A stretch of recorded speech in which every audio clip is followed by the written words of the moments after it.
Chers amis, bonjour. Nous sommes le samedi 9 mai 2026. Il est 9h30. Quelques news de l'Arménie de l'Artsakh et de la diaspora arménienne. L'Azerbaïdjan exige des éclaircissements de la Russie concernant une carte présentant l'Artsakh, diffusée lors d'une émission de la première chaîne de télévision russe. Le ministère azerbaïdjanais des Affaires étrangères exige des éclaircissements de la Russie concernant cette carte présentant l'Artsakh, diffusée lors d'une émission de la première chaîne de télévision russe le 6 mai, lors de l'émission Vremya Pokazet, donc la veille publique, c'est le titre, diffusée sur la première chaîne de télévision d'État russe. Une carte a été montrée présentant le Haut-Karabakh, l'Artsakh, comme une région distincte du territoire azerbaïdjanais. Cette diffusion a été qualifiée de grave provocation et de manipulation politique inacceptable. En conséquence, l'Azerbaïdjan demande des éclaircissements à la Russie, selon les médias azéris. La souveraineté et l'intégrité territoriale de la République d'Azerbaïdjan ont été pleinement rétablies, et ce fait est reconnu par la communauté internationale, y compris la Fédération de Russie, alors que la Russie a réaffirmé son respect indéfectible à l'intégrité territoriale et à la souveraineté de l'Azerbaïdjan. La diffusion de récits obsolètes, mensongères et séparatistes sur les chaînes de télévision d'État russe contrevient clairement à l'esprit des relations russo-azerbaïdjanaises ainsi qu'au principe de respect mutuel et de bon voisinage. L'attitude irresponsable de la partie des médias russes d'État est inacceptable. Il est attendu que de la Russie qu'elle apporte des éclaircissements sur cette question et prenne des mesures nécessaires pour éviter que de tels incidents ne se reproduisent, indique le communiqué du ministère azerbaïdjanais des Affaires étrangères. L'Azerbaïdjan n'a pas la conscience tranquille. Elle sait que ces territoires-là sont des territoires arméniens occupés par le dictateur Aliyev. Et toute référence à l'Artsakh, au Karabakh, dans une carte, dans une émission de télé ou ailleurs, automatiquement, ça déclenche l'hystérie de Bakou. Et c'est le cas, voilà. Écoutez, qu'ils en prennent note de cela. En tout cas, l'Artsakh est bien un territoire arménien depuis la nuit des temps et que l'Azerbaïdjan n'a été créé qu'en 1918, tout simplement. Voilà. 172 705 touristes ont visité l'Arménie au mois d'avril, record, hein, donc hausse de 39% par rapport à l'an dernier, la même période du mois d'avril, c'est énorme. Hein. L'an dernier, ils étaient que 123 705, cette année, 172 705. Voilà donc un progrès important, très important pour le tourisme en Arménie cette année. En avril donc 2026, les pays d'origine des touristes les plus représentés en Arménie étaient la Russie avec 36%, la Géorgie 14% et l'Iran 7%. La France, c'est un peu moins de 1%. L'avion gouvernemental de l'Arménie, la République d'Arménie, l'Airbus A319 ACJ, donc immatriculé République d'Arménie 701, qui transporte Nicole Pachinian et les membres du gouvernement, hein, voilà. Il est en révision en République tchèque, donc à Ostrava. Il a été repeint. En 2020, il avait été repeint avec les couleurs de l'Arménie, donc à Ostrava. Et puis donc là, il a séjourné l'avion de la République d'Arménie à Prague aujourd'hui pour une maintenance. Voilà, une maintenance. Cette maintenance avait déjà eu lieu en 2022-2025. Et voilà, du 10 au 19 mai 2025. Et là, une nouvelle révision qui va coûter quelques dizaines de millions, de milliers d'euros à l'État arménien. Mais en tout cas, c'est l'avion de prestige de la République d'Arménie qui transporte président et premier ministre d'Arménie.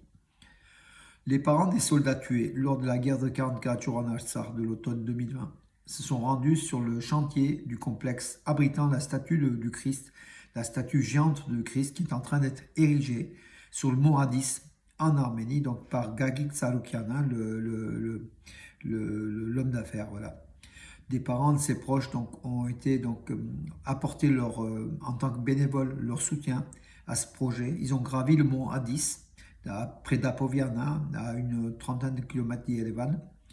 Le site est en construction et justement les parents de ces soldats des cas de morts lors de la guerre de 44 jours en Artsakh, apportent leur soutien pour cette statue. Donc cette visite de bénévoles revêtait une signification particulière. Ils se sont joints à l'initiative de Gagik Tsaloukian, participant ainsi à un projet unique incarnant les idéaux de la renaissance nationale, l'unité et la solidarité. Donc cette visite a une fois de plus démontré que même ceux qui ont enduré les plus grandes souffrances trouvent en eux la force de s'unir et de garder espoir en l'avenir, voilà, en allant apporter leur pierre à cette statue de Jésus-Christ qui va être inaugurée cette année de toute façon et qui sera un événement pour l'Arménie, tant touristique que religieux que autre. Voilà. L'inflation en Arménie est restée dans la fourchette cible, se situant en moyenne à 3%, indique la Banque centrale d'Arménie pour 2025. 3% d'inflation.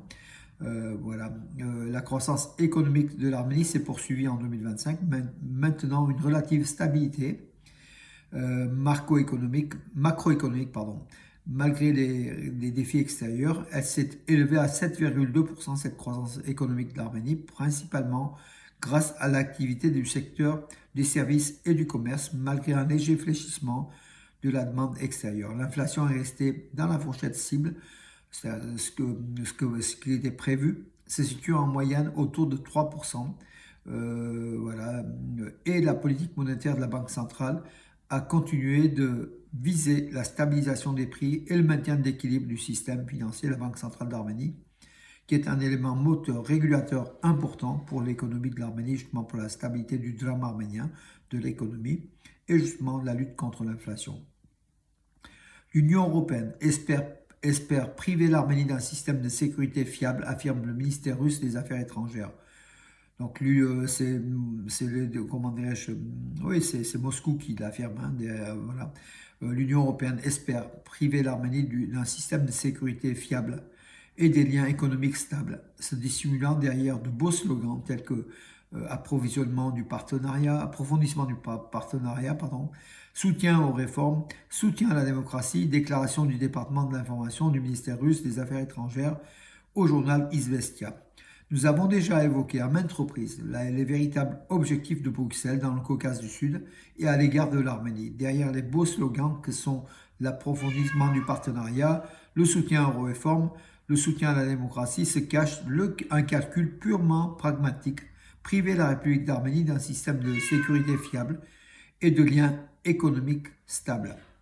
De plus, aucune alternative claire n'est proposée aux outils qui ont assuré la stabilité des pays pendant des décennies, affirme le département. En tout cas, voilà, Moscou voit d'un mauvais œil la mainmise de l'Union européenne sur l'Arménie, le rapprochement de l'Arménie vers l'Union européenne, et voilà, fait des menaces en disant que l'Europe n'est pas sûre du tout.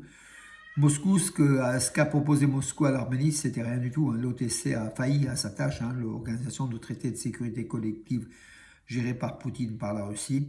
Elle n'est même pas venue quand l'Arménie avait besoin, quand l'Arménie était en danger, lorsque le territoire souverain de l'Arménie a été envahi en septembre 2022 par les troupes azerbaïdjanaises qui occupent toujours aujourd'hui 220-240 km² du territoire souverain de l'Arménie de 29 743 km². Voilà, la Russie peut dire ce qu'elle veut, mais en tout cas, l'Arménie est en chemin pour l'Europe. Lancement en Arménie du projet de construction du centre douanier et logistique de Syunik. Donc, c'est le comité des recettes de l'État de la République d'Arménie et la société italienne IRD Engineering ont signé un contrat pour soutenir la mise en œuvre du projet, officialisant ainsi son lancement. Voilà, donc les Italiens savent faire cela. Donc voilà, le directeur de l'IRD Engineering, Paolo Orsini, était en Arménie, ainsi que les chefs des différents départements du comité. Voilà, développement de ce poste douanier en Arménie avec des méthodes et des chemins italiennes et l'engineering en fait, voilà, en conseil et puis en conception et en construction. Voilà une bonne chose pour l'Arménie qui se rapproche encore une fois de l'Europe avec ses sociétés italiennes, espagnoles, françaises. Et c'est une bonne chose, allemande, c'est une bonne chose pour l'Arménie. L'équipe nationale d'Arménie de futsal, ça c'est une première mes amis, c'est même un exploit. L'équipe nationale de futsal d'Arménie, c'est le football en salle, hein, le futsal, classée 15e sélection mondiale au classement de la FIFA. L'Arménie qui avait été jusqu'à un quart de finale de l'Euro 2026 de futsal et qui a perdu de peu face à la Croatie en demi-finale, aux portes de la demi-finale, pardon.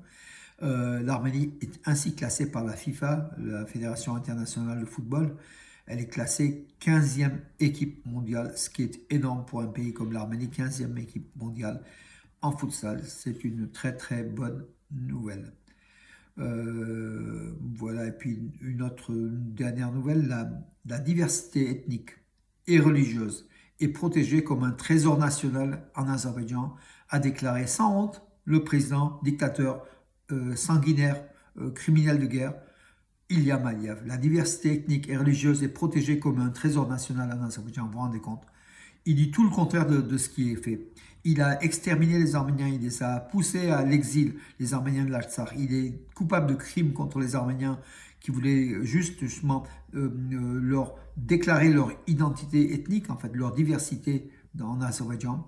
Ils ont été donc acculés, ils ont été massacrés par les troupes d'Aliyev qui maintenant clament haut et fort, sans honte, que la diversité ethnique et religieuse est protégée comme un trésor national en Azerbaïdjan, où sur les 8 à 9 millions d'habitants, il y a à peu près 3 à 4 millions de population de souche non azerbaïdjanaise. Voilà, c'est aussi les minorités nationales sont importantes en nombre en Azerbaïdjan, mais ils sont pas protégés du tout. Au contraire, ils sont écrasés. On n'en entend pratiquement pas parler, tout simplement parce qu'il y a un dictateur à la tête de l'Azerbaïdjan qui maintenant déclare que cette diversité ethnique est un trésor et religieuse est protégée comme un trésor national. Vous vous rendez compte? C'est réellement du négationnisme d'idées à tous les niveaux, dire le contraire de faire croire le contraire de ce qu'on est, tout simplement. C'est l'Azerbaïdjan. Aujourd'hui, on sait pourquoi. On sait pourquoi. On ne peut pas s'entendre avec un pays ainsi, voilà, qui n'est pas du tout aux normes occidentales, aux normes démocratiques, aux normes européennes. Voilà mes amis pour aujourd'hui, je vous donne rendez-vous à demain et je vous souhaite une bonne journée.